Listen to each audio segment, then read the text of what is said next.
Hello, welcome to Guide London. My name's Nick Salmond. I'm a London Blue Badge tourist guide and a member of Guide London. That's the website that represents the interests of the Association of Professional Tourist Guides. Now, our website represents around 600 members of the APTG, all of us qualified as a London Blue Badge tourist guide. That means we've done several exams, we've passed them, and we're allowed to take you and show you around some of the wonderful sights of London. Now, over the summer, we've been broadcasting live here on Facebook, on YouTube, and on Twitter, bringing a little bit of London to you, because obviously with the lockdown in place in the country at the moment, we're unable to show visitors our wonderful places in person. But we hope you will come and visit us when the lockdown is lifted. And we will hope these videos give you a little taste of some of the things you can see around London when the lockdown is finally lifted. You can find all our broadcasts on our YouTube channel. Just go and search for Guide London. We've got nearly 50 different broadcasts covering history and the architecture of London and some of the people who lived here, some of the great authors like Charles Dickens, some of the great buildings like the Tower of London. Today, we're looking at another great building, one of the great churches of the country, in fact, one of the great churches of the world, and that is St. Paul's Cathedral, which lies at the very heart of the city of London. It's a building you can't miss when you come to London, because every now and then as you're walking around the city, you get scintillating little glimpses of the wonderful dome of St. Paul's from various places in London. And it's a wonderful place to visit. And I'm delighted to say I'm joined by London Blue Badge tourist guide Caroline Piper, who's going to tell us all about St. Paul's, about its architecture, about some of its history as well. Now, she is happy to answer any questions, so if you've got any questions on St. Paul's or anything about London in general, just put it in the comments and we will try to answer the questions at the end of the broadcast. But without more ado, I'm going to hand over to Caroline, who's going to tell us all about St. Paul's Cathedral. Caroline. Thank you very much, Nick. Well, hello, everybody. As Nick said, my name is Caroline Piper, and I'm a Blue Badge tourist guide in London. I love my history, my architecture, literature, films, culture, and probably my favourite architect of all time has to be Sir Christopher Wren. So it is my great pleasure today to take you on this virtual tour around his masterpiece, St. Paul's Cathedral. So we'll start with this view of the west front of St. Paul's Cathedral. This is the view you'll see when you come to enter the cathedral as tourists or to go for a service, built by Sir Christopher Wren. Now, the history of St. Paul's Cathedral actually goes back to its founding in the year 604, and this is the fifth cathedral to have stood on the site. All the previous four burned down in fires. The old St. Paul's burning down in the Great Fire of London of 1666. So following the Great Fire, St. Paul's Cathedral was rebuilt by Sir Christopher Wren. And it really is quite unique because it was built in just 36 years, finished in 1711. And that's quite extraordinary compared to older medieval cathedrals that evolved over hundreds and hundreds of years. Built by one architect in his lifetime, he lived to see it completed in one architectural style, so it's very uniform and cohesive, and in this one period of history. Now, as we're looking at it, we're looking at two beautiful towers, the Westin Towers. They're both topped with lovely little golden pineapples, which are a traditional symbol of hospitality and welcome. The tower on the left-hand side, that houses the bells that are rung before Sunday service, the peal of bells.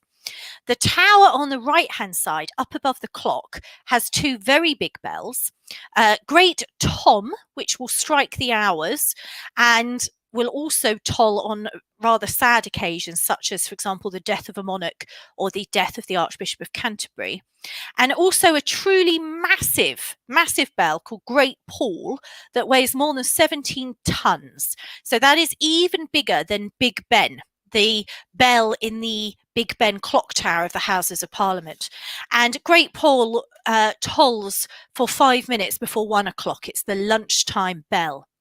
And if you look down at the bottom, at the top of the flight of stairs, there's a big brown wooden door. That's the Great West Door that is usually only opened for the Queen or for important state occasions.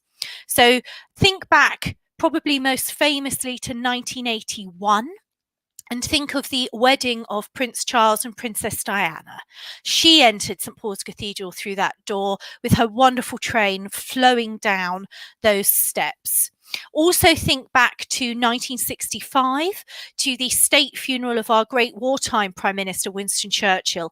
His coffin was carried up those steps and into St Paul's Cathedral for his funeral.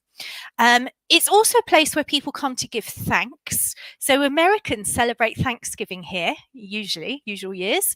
And successive monarchs have come here to give thanks. The Queen, for example, came here on her 90th birthday and her Diamond Jubilee.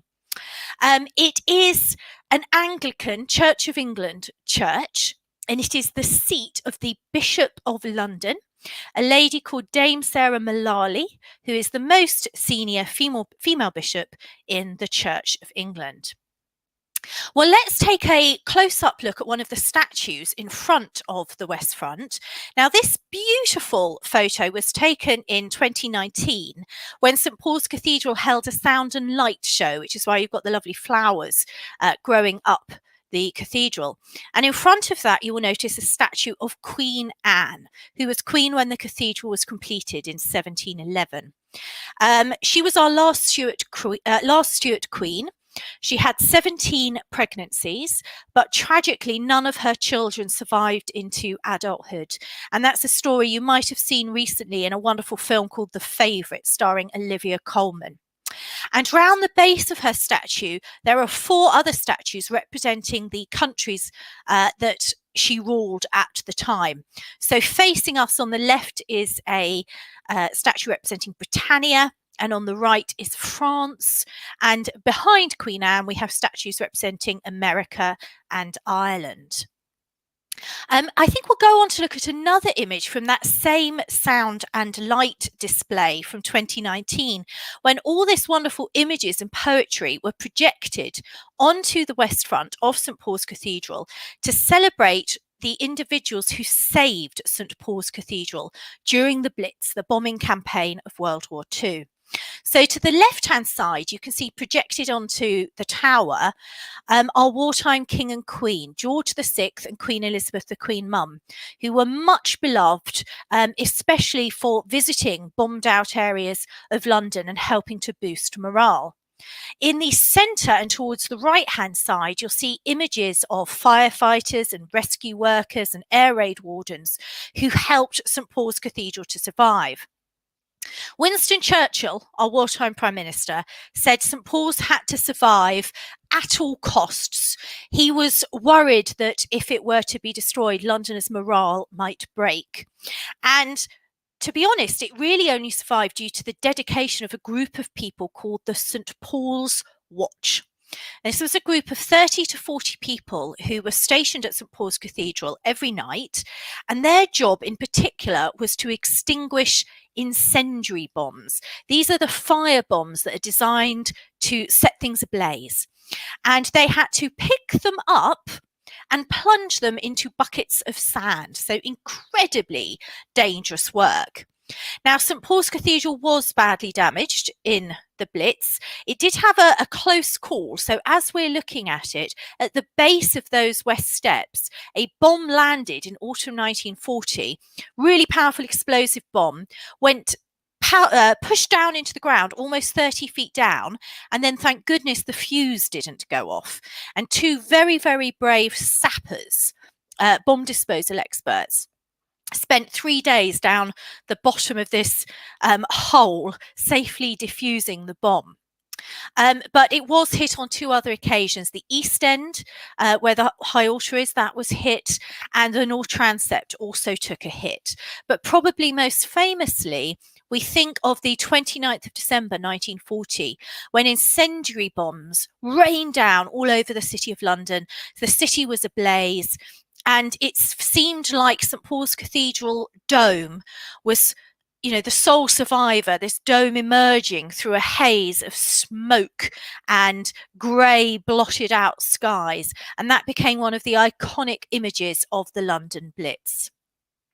Well, let's take a look inside the tower on the right-hand side at one of the most beautiful bits of architecture. This is the geometric staircase. It leads to Christopher Wren's library on the first floor. It's not normally open to the public because it's very fragile in its structure. It is a self-supporting geometric spiral staircase, which means there isn't a pole in the middle supporting the stairs and blocking our view. So we can take wonderful photos like this, looking all the way up the staircase to the top. And because it's so photogenic, it has appeared numerous times in TV and film, probably most notably in the Harry Potter films, where it is a staircase in Hogwarts School of Witchcraft and Wizardry. In particular, the third film, The Prisoner of Azkaban, this is the staircase Harry has to walk up to Professor Trelawney's divination classroom that you enter through that trap door up the top. Now, coming back out the cathedral, let's make our way around the side to the south front. Now, this is the side that lines up with the lovely Millennium Bridge over the River Thames. And I've given you a little close-up here of one of the carvings in the triangular pediment because it's a particularly beautiful and symbolic carving. In the semicircle in the middle, there is a bird with its wings outstretched, rising out of the flames, and that is a phoenix. Phoenix are symbolic of rebirth and renewal, but this is especially symbolic for St Paul's Cathedral because this is the cathedral that rose from the ashes of the burnt down old St Paul's destroyed in the Great Fire of London, rose up out of those ashes and then survived the second Great Fire of London, the Blitz of World War II. So it really is an incredibly appropriate symbol. There's a wonderful story that Christopher Wren was walking through the ruins of the burnt out old St Paul's and he found a stone that had been part of a tombstone on which was carved in Latin resurgam. And that means I shall rise again. And he took that as inspiration, placed that stone at the centre of his new cathedral dome, and then had this wonderful carving done of a phoenix rising from the flames, and held in its claws there is a tablet carved with the word resurgam. So I will rise again. If we continue around the side of the cathedral to the southeast corner, we stand in these lovely little gardens called Festival Gardens, and they've got this brilliant view of the dome of St Paul's Cathedral. And the dome is the masterpiece of the masterpiece. Now, Christopher Wren had already been commissioned to restore the rather dilapidated old St Paul's before it burned down in the Great Fire of London. Once the fire destroyed old St Paul's, he was able to start from scratch. And as he said, I build for eternity. What a fantastic ambition and quote. He had to fight the cathedral clergy to get the dome he wanted. He wanted various classical things like the classical portico at the front we've just seen and the dome, and the clergy were quite resistant to this. But he managed to get the king on board, and the king approved these in the warrant design that was signed off in 1675. But the clergy were still very suspicious of a domed church, which in those days was seen as very Roman Catholic. So they actually wanted a spire to be on top of that dome, which would have looked somewhat ridiculous. Luckily, what we see today is a sort of much more architecturally appropriate white stone lantern with a little gold cross on the top. And this is because the warrant design that the king signed off for Wren said Wren could make some variations rather ornamental than essential, as from time to time he should see proper. It was basically a fantastic loophole that Wren exploited to full effect. And so we get the wonderful dome we see today. And it's actually a triple dome. We're looking at the outer dome, which is made of wood and covered in grey lead. And it was designed to be huge, to dominate London's skyline from all around. Inside, there's a much shallower dome made of brick and painted, which is in proportion to the architecture inside. And then between the two of those, there is a brick cone that provides strength and supports the weight of the stone lantern up the top. So let's have a close-up look at some of the carving and architecture. St Paul's Cathedral is built in what is called the English Baroque style, which was a style of architecture we had in this country for about 50 years, from the end of the 17th century to about the 1720s. Much simpler, much more subdued than the Baroque style you might find in Europe, which is much more colourful and brightly painted. So English Baroque style is characterised by classical shapes like the arches you see here in the windows, the dome, the portico, also by subtle variations in the tonal colours of the stone rather than painting or stained glass, and by using carving to get a play of light on the stone. So here on the outside, we're looking at wonderful swags and garlands of fruit and flowers, little cherub heads. And then if you look at the bottom photograph, you're looking at the coat of arms of the Bishop of London with a shield and a bishop's mitre, which is this special hat a bishop wears, popped on top of it. Let's head inside to see how this architectural style influenced the interior. So this photograph is taken just inside the Great West Doors. We'd just come in as if we were the Queen. And immediately in front of us, in the centre foreground, that's the top of the font, carved in this wonderful blue-veined marble. And then if you look both sides of the long nave, you'll see these rows of classical arches. And you'll notice that the arches and the ceiling are carved, beautiful, clean stonework, carved, no painting, no stained glass, and loads of natural light flooding into the interior. If we were to walk down the nave, continuing heading east, we would come to the crossing, where the vertical and horizontal arms of the church cross. And if we looked up above our heads, we're now seeing inside that great dome. So it's been suggested that Wren originally wanted that dome to be decorated with mosaics. He didn't get his way. The church commissioners got a painter called James Thornhill, who was a very famous Baroque painter who'd worked with Wren on various royal palaces. He painted the Painted Hall in Greenwich. They got him to paint the ceiling in this black and white monochrome, which from a distance mimics the stone carving. And it's painted with scenes from the life of St Paul, who is, of course, the patron saint of the cathedral. I should say that unfortunately the weather in this country is not well suited to oil painting on plaster, and they did deteriorate terribly. So what we're actually looking at today are sort of mid-19th century heavy restorations of the originals.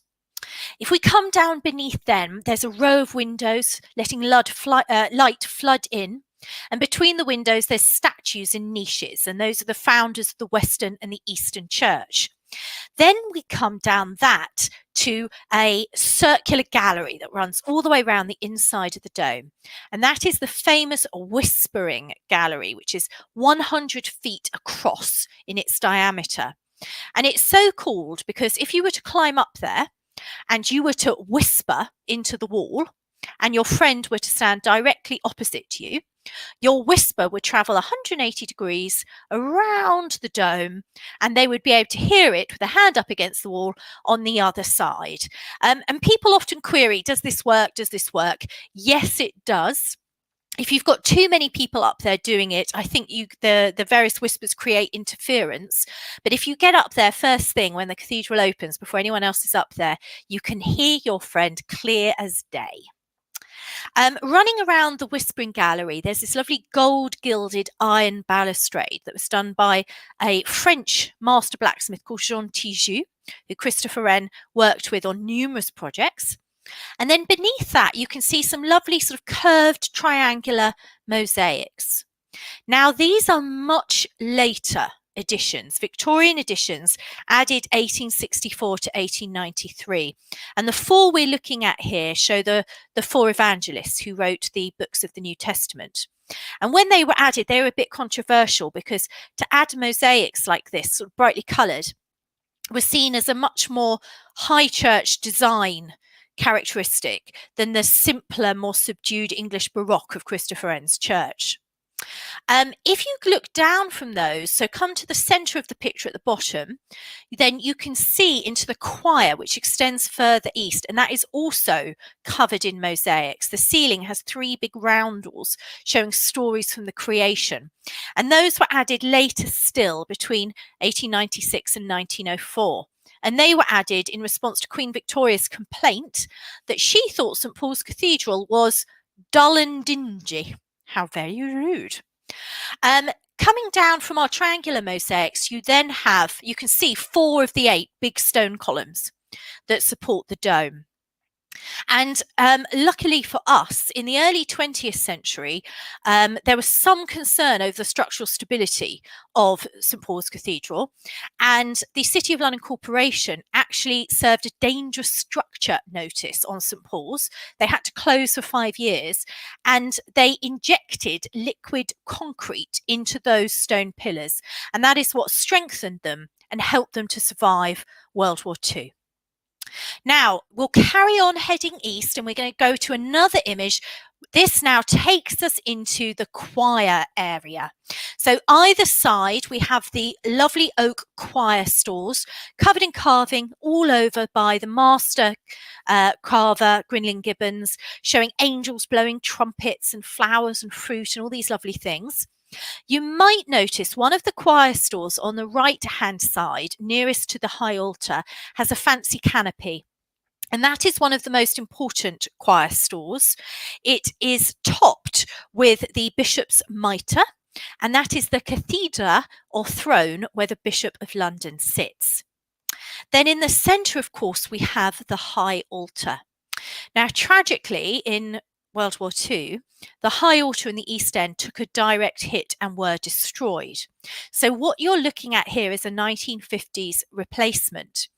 But in doing the replacement, the church was able to use an original sketch by Christopher Wren.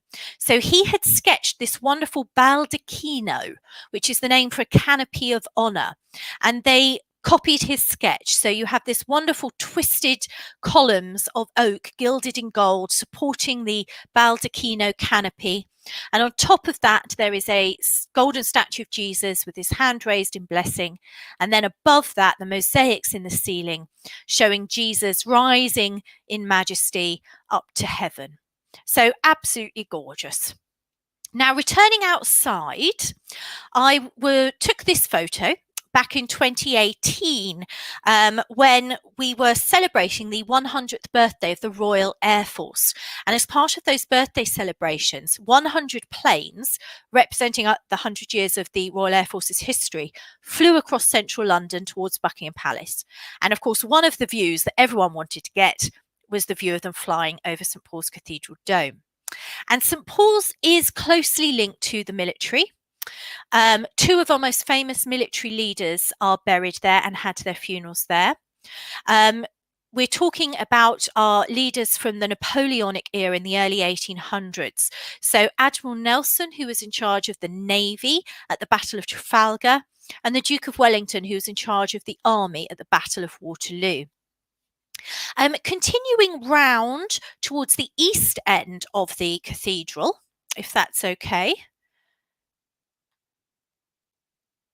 There we go. Wonderful. Here we're looking at the view of the east end of the cathedral from within a modern shopping and office centre called One New Change that was built in 2010 by a French architect called Jean Nouvel. And it's built out of all these wonderful panes of glass, floor-to-ceiling glass, which create these fantastic reflections, like this triple reflection of St Paul's that I've got here. When designing One New Change, he was told he had to make sure he didn't block the viewing corridors of St Paul's Cathedral. So the building is capped at 8 stories tall, and up on the top there is a wonderful roof terrace, which I strongly recommend for fantastic views of the cathedral and the whole of the City of London. Now, the viewing corridors are very important because St Paul's Cathedral sits at the centre of a web of viewing corridors that radiate out from the dome like the spokes of a wheel. And no buildings can be built that intrude upon the views of St Paul's Cathedral dome along those corridors. So, for example, you should be able to go for a lovely walk in Richmond Park down in southwest London and still see St Paul's Cathedral dome. Similarly, from Primrose Hill in North London, you can look down and see the dome. Those viewing corridors have really shaped how London has evolved in the modern era, with our modern skyscrapers clustered into little triangular wedges, wedge-shaped between the spokes of the wheel. From this angle, you can also see the semicircular apse at the far east end, the bit nearest to us. And that was rebuilt after World War II, following the bomb damage. And that's immediately behind the high altar, so place of honour. And it was decided to turn that into a memorial chapel, the American Memorial Chapel. And it was built to commemorate the more than 28,000 Americans who died either on their way to or while stationed in the UK. So, for example, that would include all the American servicemen who died on D-Day. And their names are recorded in a great big book, a roll of honour, inside the Memorial Chapel. And then there's loads of lovely nods to America. So there's 3 windows representing service, sacrifice and resurrection. They're the only stained glass windows in the cathedral, and they're filled with all these symbols of the American military and of the 48 states that were in existence at the time. And the whole chapel was built with voluntary subscriptions from the British people who felt a debt of honour towards America at that point. Now, St Paul's Cathedral is such an iconic location. It is frequently used in films and TV, and I have to mention just a couple. So top left, you'll see a snow globe with St Paul's Cathedral inside. And this is, of course, a reference to the musical Mary Poppins. Mary is singing a lullaby to try and get the 2 little Banks children to sleep, and she's shaking a snow globe. And by the magic of film, they disappear into the snow globe and emerge at St Paul's Cathedral, where the little old bird lady is sitting on the west steps of St Paul's feeding the birds. And they sing that wonderful, wonderful song.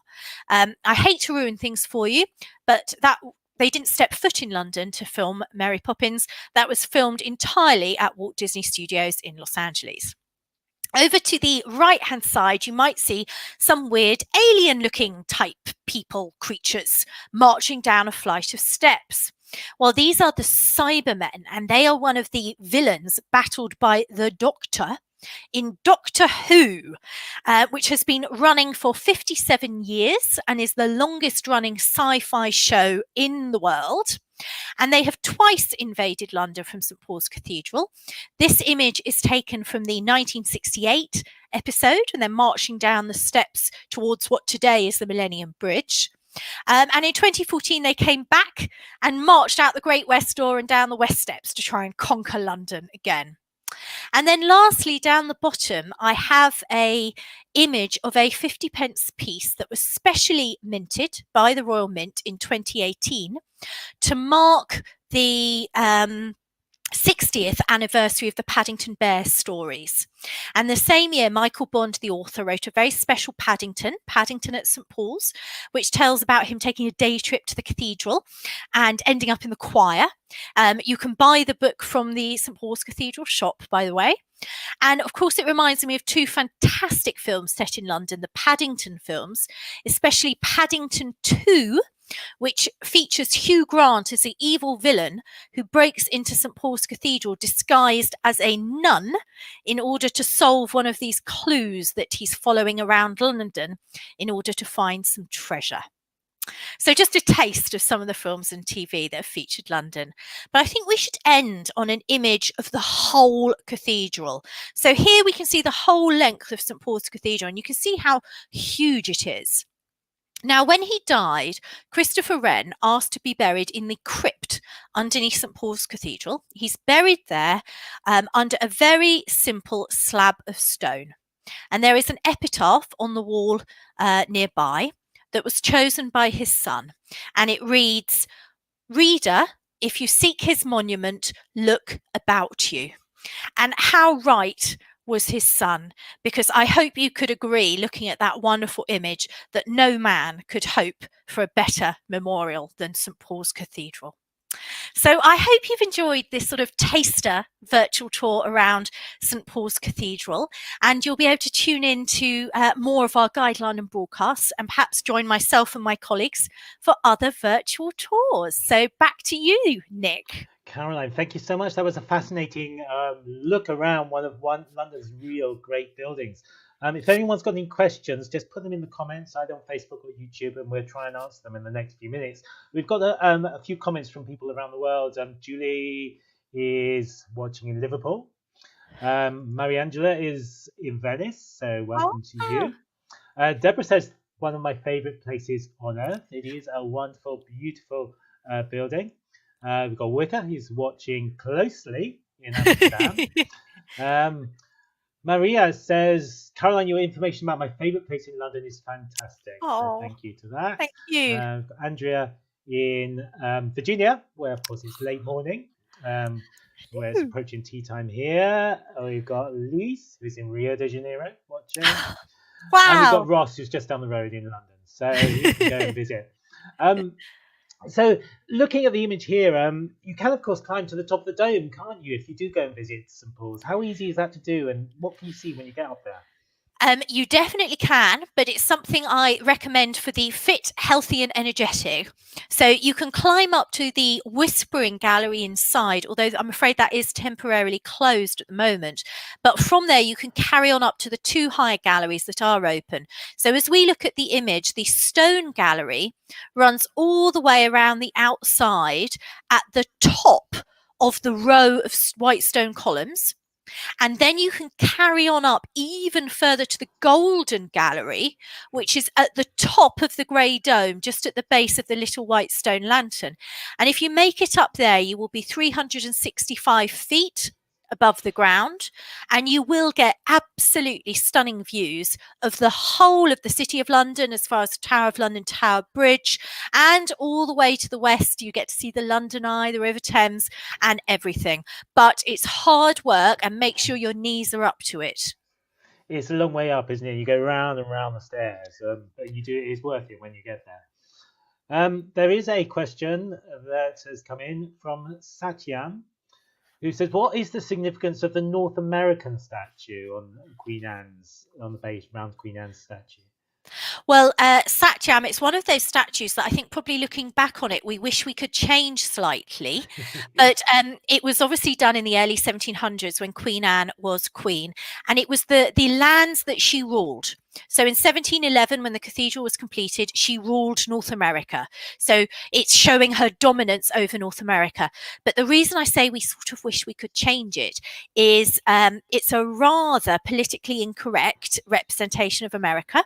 It is an American Indian woman with her foot on a skull of a beheaded white person, and with a rather strange lizard that doesn't look anything like a lizard that you might actually find in America. So all I can say in defense of the sculptor was they didn't really know much about America in 1711, and that was the best representation they could come up with. So don't hold it against them. Oh, it was incredibly new. Incredibly new. We've got some more comments. I'll just show you Caroline's details while I'm here. So if you want to get in touch with Caroline, this is how you can do it. Some more comments coming in from Riga. Someone watching in Riga. Someone watching in California. Loving this virtual tours. And someone thinking, what an excellent voice, Caroline. Thank you so much, Stephen. There you are. I'm just going to take that away because just St Paul's is only open for private prayer at the moment, isn't it? But I gather that it is going to reopen for tourism probably towards the end of this week. Yes, I believe so. London is in tier 2, so it will be following the normal sort of tier 2 requirements. So you might have to be careful, book your tickets in advance, and you might have to be careful about the size of your group when you visit. But I think best to look at the St Paul's website for that to get their most up-to-date guidance. And that's the address of the St Paul's website, stpauls.co.uk. And if you do come, you will probably have to book tickets in advance, I think, so that they know how many numbers are coming in. But it does give you the exact times that the cathedral's going to be open then, and it does change. So do keep an eye on that. Thank you so much, Caroline, for today. If people want to get in touch with Caroline, then the easiest thing to do is go to the Guide London website. You can find all our guides listed here. All you have to do, if you've got a particular guide that you want to find and you know their name, you can just type them in the box at the top. So if I type in Caroline, it will show me all the guides. Their name's Caroline, there's me. and there's two of you there. So you can find that. But you can also look on our tours. That will give you an idea of the kind of things that our guides offer when people come to London. So there's all kinds of different tours, including the City of London. You've got Hampton Court there. There's bound to be a St Paul's one in there somewhere. Some of these tours you can do virtually as well. So especially a lot of the walking ones. So if you're interested in a virtual tour, which is a great thing to do maybe for Christmas. You've got a group of people, you want to treat them to something rather different for Christmas. Why not book a virtual tour? Just go on to the website, have a look at all the different things. All you need to do, there is a special virtual tour page here. If you click on that, that will tell you all about the different types of virtual tours you can get. There's some suggestions here. And there's a contact page down at the bottom. Now all you have to do is fill out the details, put your name, the type of tour you want, fill that in, click submit, and that goes to 3 of our guides, and they will get back to you and tell you the sort of things they can offer and the kind of price that will be charged. So if there's a group of you, like an office party or something, and you want to do something rather different for Christmas, because obviously you can't go partying this year, how about getting everyone together on their computers for a virtual tour of somewhere in London? It's a great idea. And I know, Caroline, you do lots of virtual tours. You've been doing them over the lockdown period?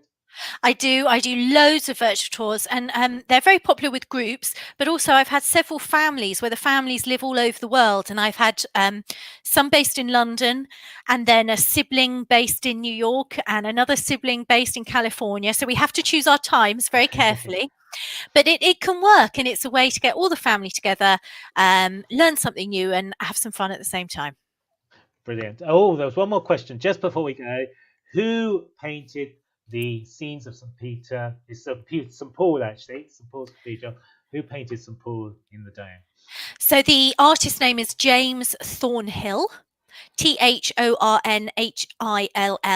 And if you want to see some more of his work, Google the Painted Hall Greenwich, which is a totally painted room, ceiling, walls and everything. And he worked on that for 20 years. So have a look at that as well if you like his work. Brilliant. And we did do one of our Guide London broadcasts on Greenwich. So go back on YouTube and find that. And I think we've got a little bit about the Painted Hall there as well, if you want to know more about him. Brilliant. Thank you so much for today, Caroline. That was a fascinating talk. Thank you everyone for watching wherever you are in the world. Do join us again next Tuesday at the same time. That's 4 o'clock if you're in the UK. It's 11 a.m. if you're in the East Coast of America. We'd love to see you. Join us then and we'll tell you more about London. But from Caroline and from me, for the moment, goodbye. Bye everyone.